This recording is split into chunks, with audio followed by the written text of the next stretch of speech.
Ang babae ang susi sa success ng marriage.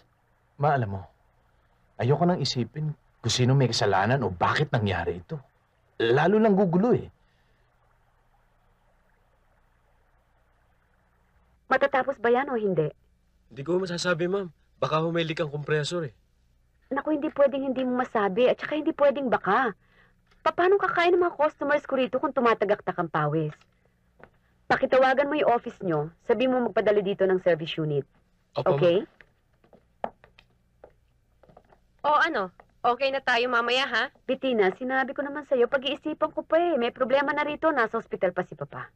Bakit? Anong sakit? Hindi, overnight lang for check-up. 2 days na kasing nilalagnat. Eh di diretso na lang tayo sa hospital after dinner. Wala ka na ba ibang mahahatak? Nako, eh kung hindi nga lang nag-LBM yung ka-office mate ko, no? Akala mo ba'y magmamaka